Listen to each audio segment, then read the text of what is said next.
안녕하세요. 부자 오빠입니다. 어제는 미국 증시가 크게 하락을 했는데요. 간단하게 시황 보고 우리가 어떤 마인드로 이 상황을 받아들여야 될지 좀 마인드적인 부분에 대해서 말씀을 드리겠습니다. 일단 다우존스는 오르긴 했지만 우리랑 상관없죠. 다우존스에 투자하고 계신 분들은 거의 안 계실 겁니다.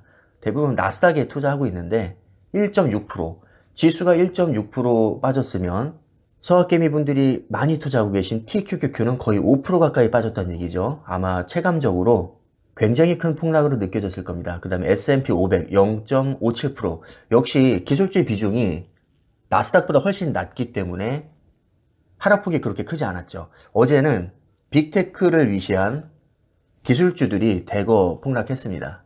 그리고 또 빼놓을 수 없는 게 필라델피아 반도체인데요. 잘 생각을 해보면 반도체는 누가 주문을 많이 할까요? 대부분 빅테크 기업들입니다. 빅테크 기업들이 4차 산업혁명을 주도하고 있고 거기에 필요한 재료가 다 반도체거든요. 예를 들어서 클라우드 서비스, 아마존, 마이크로소프트, 구글이 주도하고 있는데 클라우드 서비스의 주요 재료는 당연히 기업용 SSD, 낸드 플래시 기반이거든요.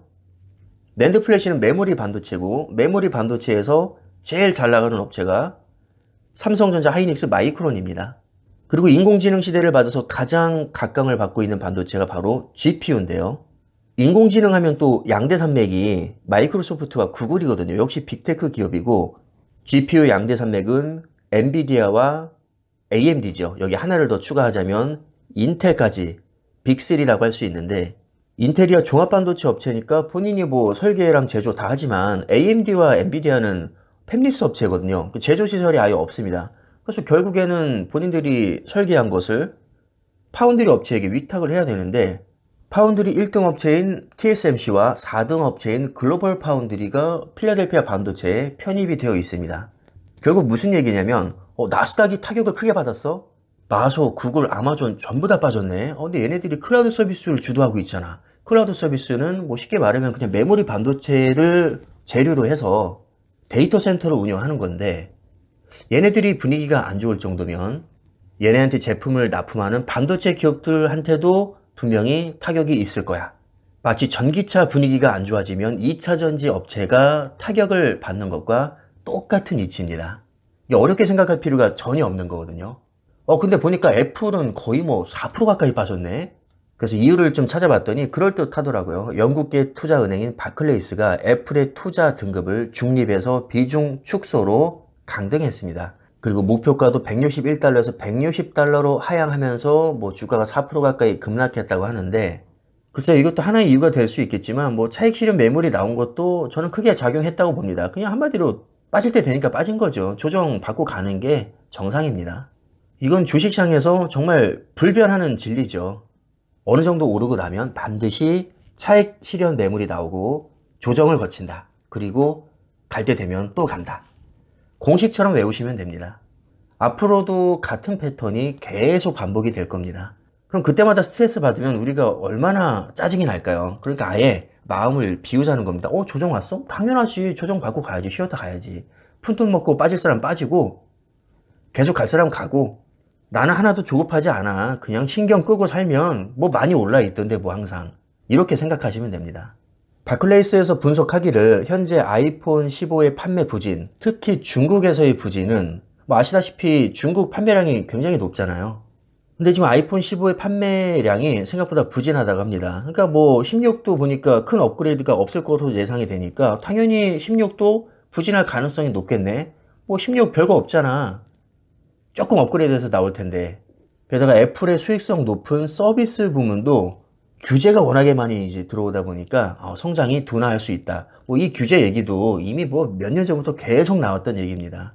뭐 심지어 빅테크 기업을 강제로 분할해야 된다. 이런 얘기까지 많이 나왔었는데 지나고 나서 보면 그러든지 말든지 주가는 계속 우상향해 왔었죠. 곰곰이 한번 잘 생각해 보시기 바랍니다. 우리가 지금까지 주식을 하면서 아무 걱정 없이 야 이제는 오를 일만 남았다. 악재 다 해소됐고 드디어 우리 시대가 왔다. 이제부터는 무조건 오르는 거야. 편하게 먹자. 이런 시절이 단 하루라도 있었나요? 단 하루도 그런 날은 있지도 않았고요. 앞으로도 안 올 겁니다. 항상 주식은 수많은 악재와 공생하면서 그럼에도 불구하고 우상향해 왔던 거지. 뭐 악재가 없으면 오르고 새로운 악재가 뜨면 다시 조정을 받고 또 악재가 해소되면 바로 오르고 이렇게 1차원적으로 절대 움직이는 게 아닙니다. 그러니까 우리가 거기에 휘둘려서는 안 된다는 거죠. 우리가 중간에 떨어져 나가지 않기 위해서는 정말 확고한 믿음이 있어야 됩니다. 그러니까 어떤 상황에서도 무조건 좋게 해석을 해야 된다는 거죠. 왜? 어차피 오를 거니까. 제가 요즘 들어서 많이 드는 생각이 뭐냐면 확실히 성공한 사람들은 마인드가 다르구나. 운이 좋아서 뽀록으로 성공한 사람도 물론 없진 않겠지만 그래도 대부분은 그럴 만한 이유가 있구나. 마인드가 다르구나. 그런 생각이 솔직히 많이 들고요. 그래서 성공한 위인들의 마인드를 본받으려고 노력을 하고 있습니다. 그래서 오늘은 제가 좋아하는 마윈 명언을 읊어드리면서 영상을 마무리할까 합니다. 분명히 여러분 주식 인생에 있어서 큰 도움이 될 겁니다. 마윈은 어떤 마인드를 가지고 있냐면요. 이렇게 얘기를 했거든요. 세상에서 같이 일하기 가장 힘든 사람들은 가난한 사람들이다. 자유를 주면 함정이라고 하고 작은 비즈니스를 얘기하면 돈을 별로 못 번다고 하고 큰 비즈니스를 얘기하면 돈이 없다고 한다. 새로운 것을 시도하자고 하면 경험이 없다고 하고 전통적인 비즈니스를 얘기하면 어렵다고 한다. 새로운 비즈니스를 얘기하면 다단계라고 하고 상점을 같이 운영하자고 하면 자유가 없다고 한다. 그들에게는 공통점이 있다. 구글이나 포털에 물어보기를 좋아하고 희망이 없는 친구들에게 의견을 듣는 것을 좋아한다. 그들의 인생은 기다리다가 끝이 난다. 그것에 대해 생각해보는 대신 무엇인가를 그냥 하라. 알리바바 창업자 마윈의 명언인데요. 주식으로 돈을 못 버는 사람들도 정말 똑같은 성향을 가지고 있거든요. 자, 주가가 한참 오르면 뭐라고 하죠? 고점이다. 거품이 많다. 그래서 주식 못 삽니다. 한참 폭락하면 뭐라고 하죠? 아직 바닥은 멀었다. 1층 밑에 지하실이 있다. 지금은 주식할 때가 아니다. 아직 악재가 너무 많다. 또 주식 못 사죠. 아니 너무 웃기지 않습니까? 이런 거 저런 거 다 따지느냐고 주식을 못 삽니다. 조금 오르면 뭐라고 하죠? 줄 때 먹어야지. 익절해야 된다. 조금 빠지면 뭐라고 하죠? 손절해야 된다. 한마디로 요약하면 너무 잰다는 겁니다. 이래서 안 되고 저래서 안 되고 이러면 어쩌지 저러면 어쩌지 더 빠질 것 같은데 여기서 팔아야 되나요? 더 오를 것 같은데 지금이라도 사야 되나요? 조정 올 것 같은데 줄 때 먹어야 되나요? 바닥 아직 멀었다는데요. 지금은 사면 안 될 것 같은데요. 금리 인상 아직 안 끝났다는데요. 그럼 더 빠질 것 같은데요. 금리 인하는 언제쯤 할까요? 그럼 그때 되면 오를까요? 너무 피곤하게 이런 거 저런 거 다 잰다는 겁니다. 마윈도 얼마나 답답했으면 마지막에 이렇게 얘기합니다. 그것에 대해 생각해보는 대신에 무엇인가를 그냥 하라. 재지 말고 그냥 밀어붙이라는 거죠. 깡따구 있게 배짱 있게 밀어붙이라는 겁니다. 망하면 망하는 거죠. 세상에 리스크 없는 투자가 어디 있습니까? 리스크가 두려우면 투자를 아예 하면 안 되죠. 망하는 게 두려우면 주식을 아예 하면 안 됩니다. 뭐 망하든지 말든지 나는 믿고 가겠어. 이런 깡따구가 저는 필요하다고 봅니다. 그럼에도 불구하고 쫄리면 전량 매도하면 되고요. 그냥 정기 예적금을 하시면 됩니다. 아니면 금을 사셔도 되고요. 채권을 하셔도 됩니다. 아무도 안 말립니다. 아무도 강요하지 않습니다. 각자 신중하게 자신의 신념에 따라 행동하시면 될 것 같고요.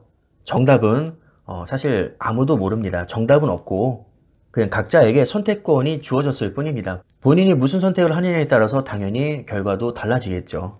하나 제가 분명히 말씀드릴 수 있는 것은 리스크 없이 얻을 수 있는 것은 아무것도 없다는 겁니다. 세상에 공짜는 없습니다. 그러니까 돈을 많이 벌고 싶으면 훨씬 더 큰 리스크를 감수해야 된다는 거죠. 이것만큼은 확실합니다. 오늘 영상 여기까지 하겠습니다. 감사합니다.